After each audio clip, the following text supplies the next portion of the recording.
December 2008. A freezing morning in a Manhattan luxury apartment. A 70-year-old man sits quietly, his hair snow-white, his demeanor perfectly calm. On Wall Street, people call him a genius, but that morning he breaks his routine. He calls his 2 sons and demands they come over immediately. When they arrive, he locks the door behind them. This counter shows the exact scale of the evaporation they were about to face. He looks at his sons and confesses that his entire empire is fake. $65 billion does not exist. There is no internal crisis plan, no attempt to smooth things over. The older son, Mark, picks up the phone and reports his own father directly to federal authorities. And here's the strange part. He ran this fraud for 40 years, yet he wasn't exposed by rival banks, whistleblowers, or SEC audits. He turned himself in. The real question about Bernie Madoff is not how he pulled off the crime. It is why the architect of this massive lie chose to willingly tear it down. Madoff grew up in the streets of Brooklyn. Over the decades, he developed a very specific worldview. Deceiving people wasn't necessarily a crime. If you didn't write, it was an art form. When he built his investment fund, he ignored standard sales tactics. He didn't beg people to invest. Instead, he rejected them. He created a velvet rope, forcing clients to sit on wait lists for years. By making access incredibly difficult, he bypassed their skepticism entirely. Wealthy investors practically begged him to take their money without ever demanding basic financial transparency. And while the rest of the market was a volatile, shouting mess of chaotic trades, Madoff offered steady, quiet, impossible consistency. His primary skill was simply never mathematics. He simply understood human greed, and he mastered the manipulation of institutional trust. What began as a small circle of friends slowly crept outward. Over 40 years, it swallowed hedge funds, charities, and major global banks. This diagram illustrates the fatal mathematical flaw of a Ponzi scheme. To fake the returns for early investors, you constantly need massive infusions of cash from new ones. As the pool grows, the cash required scales geometrically. Maintaining this fiction was a grueling daily grind. It meant fabricating millions of fake trade receipts, inventing data points, and keeping the paper trail perfectly clean for auditors. Once the fake balances crossed the $65 billion mark, the scheme mutated. It was no longer a tool for making him rich. It was a massive liability that demanded perfect, stressful feeding every single day. The sheer physical scale of the lie meant it was mathematically doomed to fail. His perfect illusion had become an all-consuming psychological prison. Which brings us back to that locked Manhattan apartment in 2008. Decades of compounding pressure have finally filled the room. After Madoff delivers his confession, there is a full minute of dead silence. In 60 seconds, his sons realize their entire lives, their wealth, and their names are completely ruined. A man who spent half a century convincing the world to trust him blindly left his own children with no choice but to execute the ultimate betrayal. By the next morning, the news hit the stands. Thousands of people, pension funds, and charities woke up to find their savings evaporated overnight. Madoff didn't confess out of a sudden pang of conscience. The 2008 financial crash caused his clients to panic and demand their money back all at once, cash he simply did not have. The largest financial fraud in history didn't fall to brilliant detectives or regulators. It collapsed because the artist himself could no longer bear the physical and psychological weight of his own masterpiece. Queens, New York, 1938. The American economy was still shaky, and for the working-class families in these neighborhoods, life was pretty straightforward. You woke up, you worked hard, and you went to sleep. In the Madoff household, money was always tight. Bernie's father, Ralph, was a plumber who tried his hand at being a stockbroker and largely failed. His mother, Sylvia, registered her own brokerage, which also didn't survive. Bernie wasn't an academic standout at Far Rockaway High School, but he possessed a different kind of intelligence. He was exceptionally friendly, always smiling, and had a knack for making anyone he met instantly like him.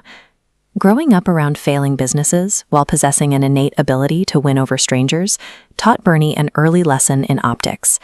By the time he left Queens, he understood that if people liked and trusted the man in front of them, they were far less likely to scrutinize the numbers on the page. At age 22, he launched his own firm, Bernard L. Madoff Investment Securities. He funded it entirely with $5,000 he had scraped together working as a lifeguard and installing sprinkler systems. That tiny, unglamorous operation was a world away from the actual Wall Street establishment, which was dominated by immense inherited wealth and closed social circles. To trade on the New York Stock Exchange, you had to buy a physical seat. Those seats cost hundreds of thousands of dollars, effectively locking out working-class brokers who couldn't afford the entry fee. Since the traditional elite wouldn't let him in, Madoff was forced to look elsewhere.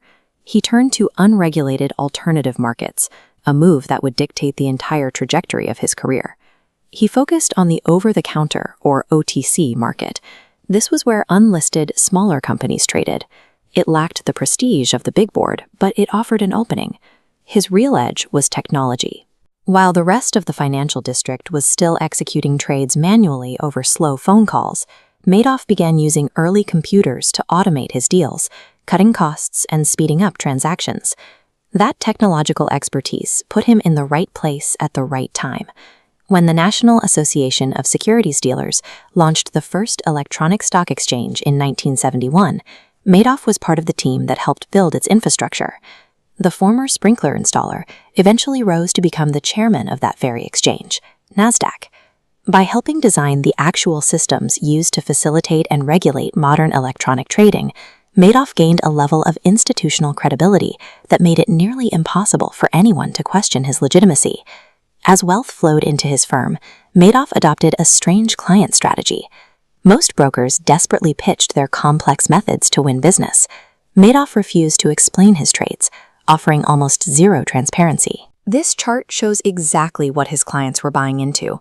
The jagged line represents the chaotic nature of the regular stock market.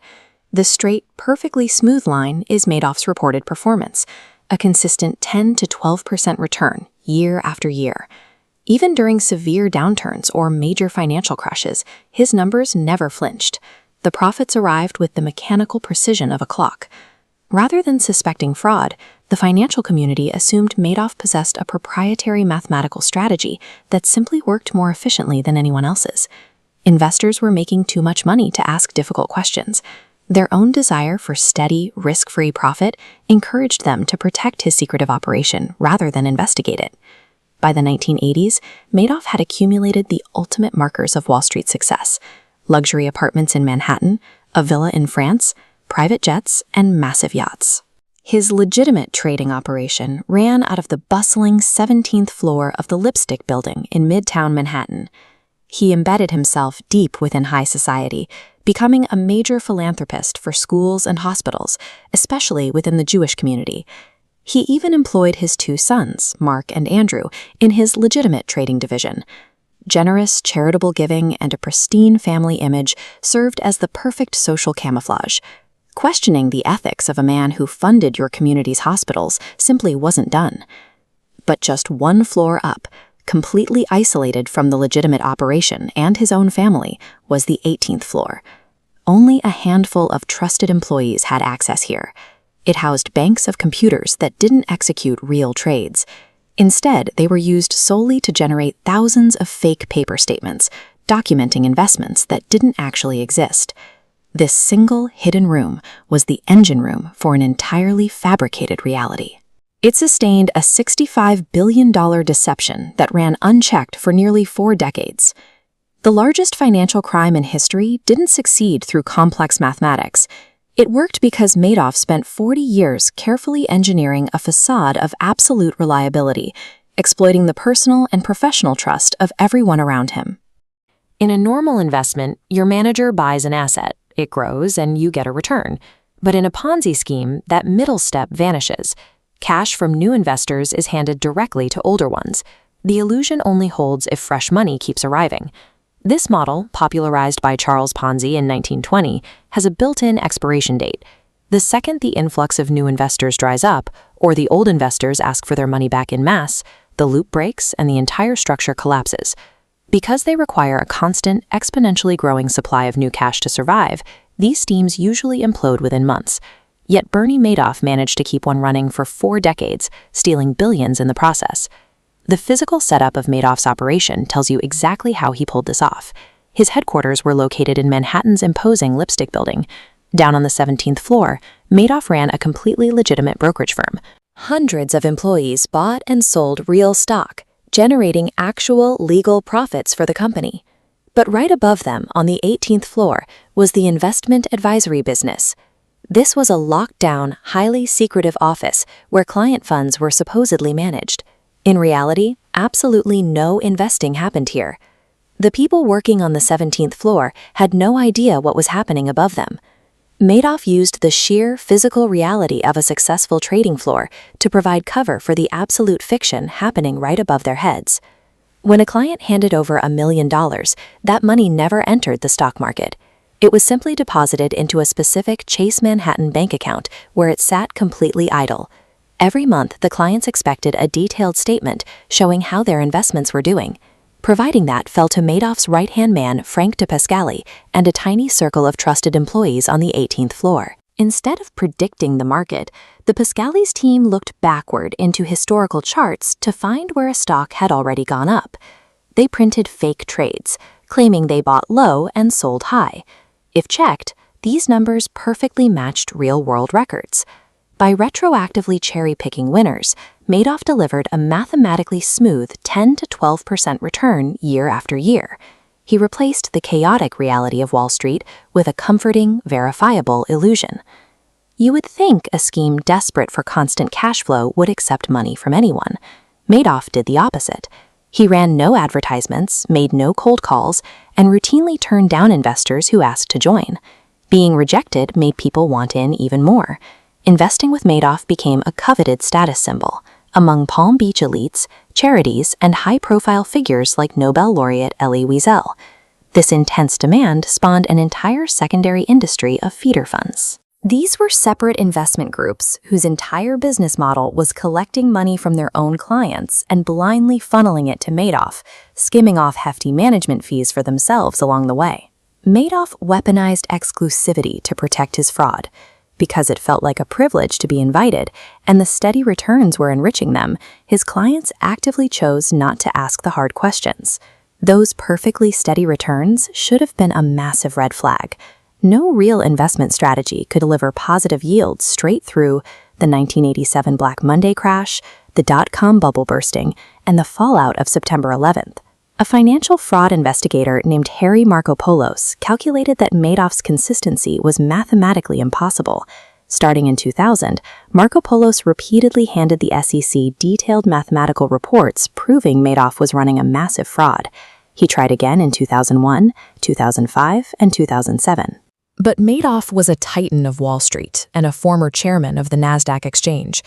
That towering reputation essentially blinded regulators to the evidence right in front of them, resulting in superficial audits that repeatedly gave him a clean bill of health. The 18th floor didn't survive for 40 years on investor greed alone. Its longevity was built on the catastrophic collapse of America's entire regulatory ecosystem. In September 2008, the collapse of Lehman Brothers sent a wave of panic across global financial markets. Investors suddenly needed cash to cover their losses elsewhere, and they turned to what they thought was their safest asset. All at once, Madoff's clients began pulling their money out. This stark scale comparison shows the math that finally broke the machine. Madoff received a staggering $7 billion in redemption requests, but his Chase Manhattan bank account held only $300 million. The gravity of a global recession finally shattered the loop. The mathematical void at the center of the 18th floor could no longer be hidden by reputation or fake statements. In early December 2008, Madoff called his two sons into his office and closed the door. He finally told them the truth. The legacy, the multi-billion-dollar empire, and the decades of perfect returns were entirely fabricated. His sons left the building and contacted federal authorities. The next morning, the FBI arrived at Madoff's door. Bernie Madoff built a blueprint for a 4-decade lie, but it was the greed, the thirst for exclusivity, and the deep complacency of the financial establishment that willingly kept the lights on. Orchestrating a $65 billion fraud requires a massive, complex machine. It is an ecosystem designed to keep an enormous lie in motion. Frank DePascali was the indispensable engine of that machine.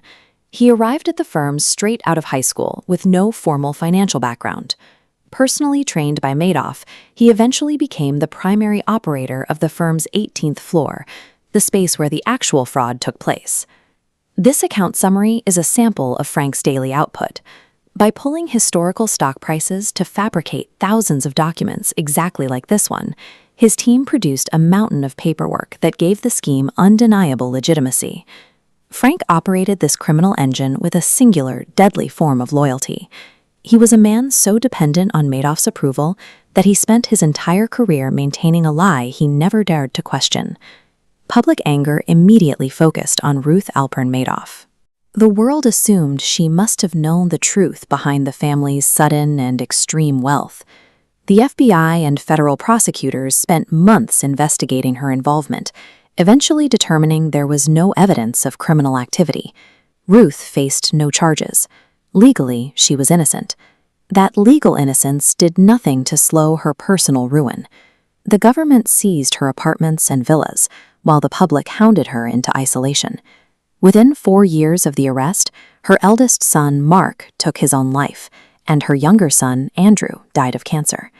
Today, Ruth lives quietly in Connecticut, far from the spotlight. Her life is defined by the loss of her home, her reputation, and both of her children. A catastrophic outcome for a woman the law says saw nothing. Beyond the inner circle, Madoff relied on feeder funds to keep the cash flowing. Major entities like the Fairfield Greenwich Group and high-profile managers like Ezra Merkin funneled billions into Madoff's hands, acting as the scheme's primary lifeblood. These managers were paid to perform due diligence, to independently verify that their clients' money was safe. Instead, these institutions completely abdicated that responsibility, trusting Madoff's reputation over their own internal protocols. This chart shows the red flag they ignored. Madoff reported consistent returns of 10 to 12%, regardless of market conditions. In the real world, markets are jagged and volatile. A perfectly smooth upward line over 20 years is a mathematical impossibility. The feeder funds had every reason to remain silent. By funneling money to Madoff, they collected tens of millions of dollars in secondary fees from their own clients. Their profits were tied directly to their lack of curiosity. Wall Street's standard risk assessment systems were traded for complicit silence. For these institutions, the steady stream of management fees was more important than the safety of the capital they were tasked to protect. While the rest of the financial community looked away, a financial analyst in Boston named Harry Markopolos saw through the illusion almost immediately. It took Markopolos just 4 hours of analyzing the data to mathematically prove the operation was a Ponzi scheme. He realized that the volume of trades Madoff claimed to be making was larger than the actual volume of the entire stock market. Markopolos spent the next 8 years on a crusade to warn the authorities. His efforts culminated in a 17-page report delivered to the SEC, explicitly labeling Madoff's operation the world's largest fraud. The Securities and Exchange Commission, the agency responsible for protecting investors, received these repeated warnings starting in the year 2000. Despite the level of detail Markopolos provided, the agency failed to act. SEC investigators conducted only surface-level reviews, never bothering to verify Madoff's trades with outside clearinghouses. Madoff's elite reputation as a former NASDAQ chairman created a psychological bias that made the regulators hesitant to challenge him. Markopolos' struggle highlights a failure of the system itself. The fraud persisted because the watchdogs were too intimidated by Madoff's status to perform their most basic duties. The grand illusion finally shattered during the global financial crash of 2008. As investors scrambled to withdraw their money, the lack of actual capital forced the scheme to its inevitable end. This chart separates the theft from the fantasy. While account statements showed $65 billion, $48 billion of that consisted of phantom profits that never existed. The actual cash stolen from investors was approximately $17 billion. In the years since, the bankruptcy trustee has performed a remarkable financial clawback, recovering over $14 billion through settlements and asset seizures. Investigators were able to track and recover a significant portion of the stolen capital. However, the final ledger shows that the most significant losses were never about the money. The most devastating damage hit ordinary investors and small-scale charities. In Palm Beach, a charity that provided meals for the homeless was forced to close its doors forever, while retired couples across the country were forced back into the workforce to survive. Elie Wiesel, a Holocaust survivor and Nobel laureate, lost his entire humanitarian foundation to Madoff. He described the betrayal as the work of a trusted thief, someone who weaponized his own community's faith against them. The internal toll was just as heavy, resulting in the deaths of both of Madoff's sons. Their lives ended in the wake of a fraud that the law determined they had no part in. While the bankruptcy courts can return stolen dollars, they cannot recover a lifetime of shattered trust. The true cost of Madoff's deception remains permanently off the balance sheet. December 10, 2008. In this Upper East Side apartment, a secret 40 years in the making is finally about to rupture. Bernie Madoff calls a meeting with his sons, Mark and Andrew. He tells them it's about employee bonuses, but the atmosphere is tense and the timing is unusual.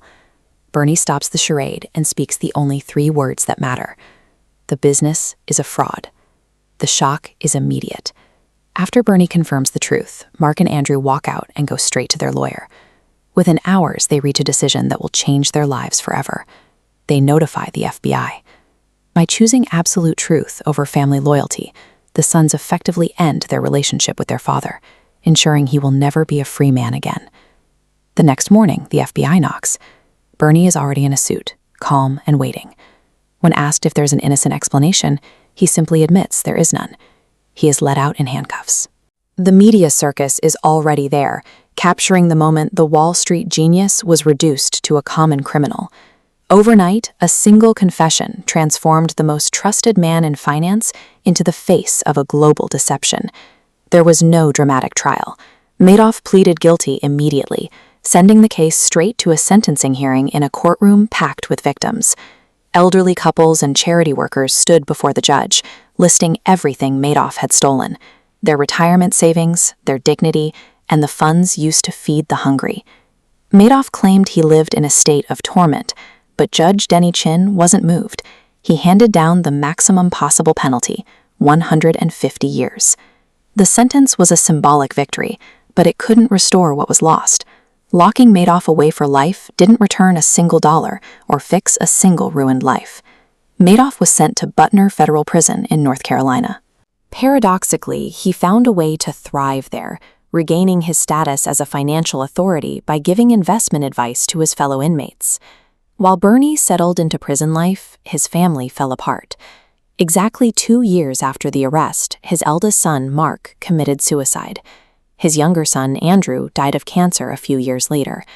Both sons died before the age of 50, their lives defined and ended by the fallout of their father's fraud. Ruth Madoff, Bernie's wife of 50 years, eventually cut all ties, stopping her prison visits and severing their emotional connection.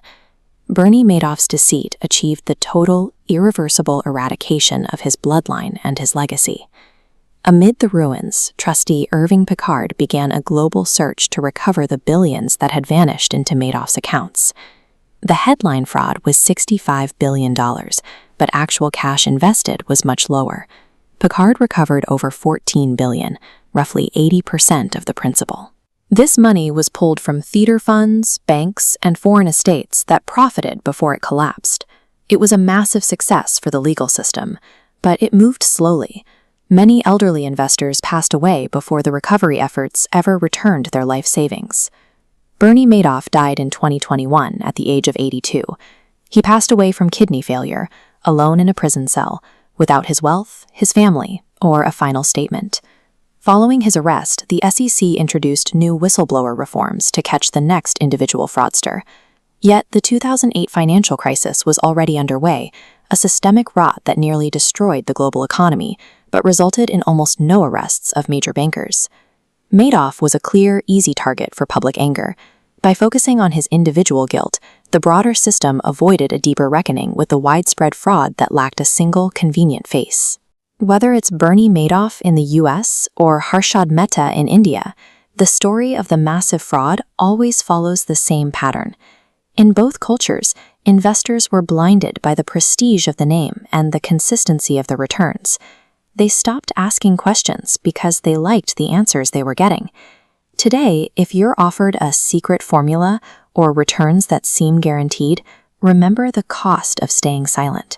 Ask the uncomfortable questions now.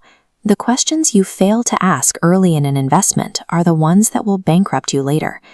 The final accounting of his life left a permanent mark on history, quantifying a deception that spanned the globe.